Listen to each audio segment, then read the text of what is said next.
est-ce que Talla Aliou amul lu ko trahir ba pare lu ko trahir mooy maanaam le fait que moom yaa ngi wax sax lu am solo par rapport ak échec yi mu tegalee est-ce que amul trahir lu ko trahir mooy maanaam par rapport ak décision bu mu waroon est-ce que waroon jël décision personnelle bàyyi est-ce que lu mu accroché du loolu moo ko trahir or muy fait décision fédération mu waroon jël moom personnellement est-ce que jàppoon ne waroon na mën a jël décision mu bàyyi. waaw mais xam nga nit rek la doon moom sélectionneur la il gagne des matchs il fait des résultats il se dit j'ai déjà gagné un trophée j'ai un groupe exceptionnel sur qui je m'appuie et qui peut m'apporter tout ce dont je veux. Qu'est-ce que je fais? Mais je me dis je dois continuer. Mais par contre il y a la hiérarchie ñoom ñooy toog xool ne leen est-ce que kii il n'a pas fait son temps est-ce que le groupe est encore capable de se surpasser est-ce que le discours passe toujours oui. Parce que discours entraîneur tiens-toi bien c'est pas quelque chose qui est toujours facile à avaler surtout par rapport au choix et il faudra gérer ton vestiaire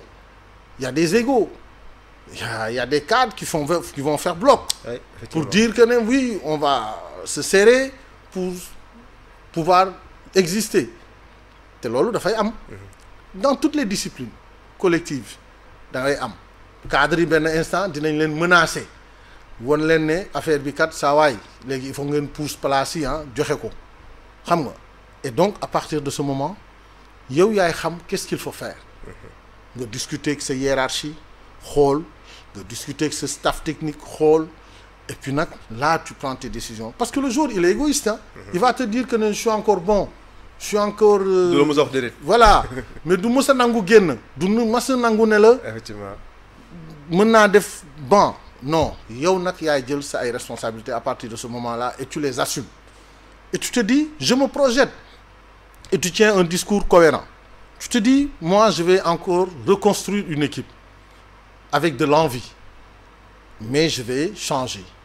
je vais prendre des décisions je vais chercher des alternatives à certains cadres et maintenant je vais jouer avec ces garçons-là en attendant je vais démarrer avec eux et les autres ils vont attendre sur le banc que ça plaise ou non mais ça va être comme ça et après tu diriges nag ton affaire et tu tiens un discours clair et cohérent à tes joueurs les garçons à qui tu vas faire confiance tu vas leur demander d'être là d'être présents et de montrer qu'ils sont capables de pouvoir au moins remplacer les cadres mais après s'ils te donnent satisfaction mais tu te projettes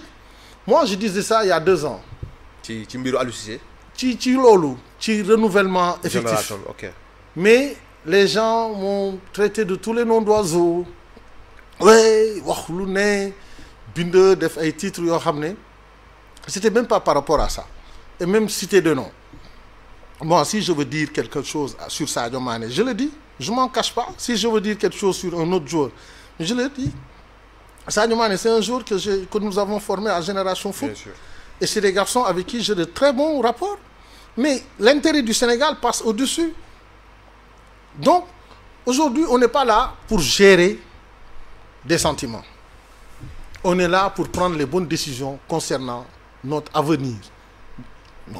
je dis bien donc l'avenir ça se prépare donc comment en cherchant des alternatives il y a un groupe qui est là et qui a vécu pendant 10 ans mais il faut bien le renouveler un jour ou l'autre forcément donc loolu da nga koy sóor ne léegi lan mooy alternative ci ñii ma am tey ñooñu nag dama leen di woo di leen jox ay responsabilités su ma démarré loo cadre bi su ma joué loo kii pendant 1 heure li ci des dinaa dugal le garçon sur qui je compte sur le futur ma dugal ko jox ko chance am ne ko nag waneel lu tax bu ëllëgee moo mën a jël cadre bi xaarloo ko. waaw da nga koy sas. waaw te tam la koy wax aussi tamit nag. waaw ne la nag assume tu veux jouer tu veux être titulaire c'est à toi de me prouver que tu en es capable mais loolu la et tu prépares ton groupe tout doucement et les autres ils vont sentir que ne quand même mais voilà il va falloir passer le témoin aux autres aux jeunes qui arrivent et qui tapent à la porte mais loolu mooy àdduna et loolu c'est la vie d'un groupe. Ouais, effectivement il y a rien d'extra c'est comme ça que ça se passe avant les Sadio il y a eu les El Hadji Diouf avant les El Hadji Diouf il y a eu d'autres et d'autres et d'autres et d'autres temps encore mais loolu mooy yoonu football mais parfois nous on n'a pas envie de dire que ne lii moo war a am lii moo warul am mais dañ naan toujours ah non non non ñoom ñoo fi kii ñoom ñoo ñu jox lii il faudra que non ñoo ñu ko jox c'est bien mais on le reconnaît et on en est fier ils nous ont fait vivre des émotions yoo xam ne kenn xamul nu mu toll mais c'est le cours normal de la vie. Non mais c'est en fait comme on dit souvent dans le haut niveau da ngay suivre yeneen sélection yu gën a mag sax dañ ne au niveau dafa la exigence réussir lañ soxla quel que soit li nga mës a def fii mais am na bos am na fooy toll les gens bu ñu bëggee séparer ak yow dañuy séparer ak yow. Prends le cas de ay Varane il a quel âge quand il a arrêté de jouer? Il n'a pas 35 ans. Non, il avait 30 ans. Ouais, il n'a pas 35 ans. Griezmann il a senti que ne ay ñoom boy yi ñu ngi ñëw ah ñoom Barcola ay Olysée parce qu'un garçon qui signe au Bayern de Munich pour 30 millions d'euros de transfert et qui joue au Bayern qui est titulaire qui marque des buts et qui vient en équipe de France mais loolu mooy wane ne waa ji mi ngi may signaler affaire bi de te la nag à un moment donné pendant la Coupe d'Europe am na match yoo xam ne da nga nekk ci banc bi te pourtant cadre nga woon. Surtout demi-finale Euro bi. Je pense que baax la ko teg. ay signal yu match fort c'est important. non yu fort yu ma lay jox yu ma lay wan léegi nag bu amee ay xale yu révélé wu ci diggante bi dis-toi que ne le gars il n'a pas d'état d'âme il va gérer ses intérêts c'est quoi c'est d'avoir un renouvellement d'avoir des garçons qui ont envie de prouver moi j'ai déjà écrit ma page d'histoire donc à eux maintenant d'écrire leur propre page d'histoire et loolu mooy àdduna ci sport collectif bu ci mer bu ci def da nga koy nangu ak lucidité dafa am ay réalité sax. non am souvent ma ne intensité bi nga mën a am pendant 70 minutes à 80 minutes à un certain âge mënatoo ko am. dañuy waxante dëgg. gis nga Zidane à un moment donné il a pris Cristiano Ronaldo commencé ko teg ci banc bi jékki-jékki ne ko sax ay match dootu ko jouer loo waa ji commencé bouder mu ne ko tu n'as plus tes jambes de 20 ans tu n'es plus capable de déborder quelqu'un sur le côté mënutuloo ko amutuloo ko mënoo ko répéter léegi xam nga lañ lay def dañ lay recadrer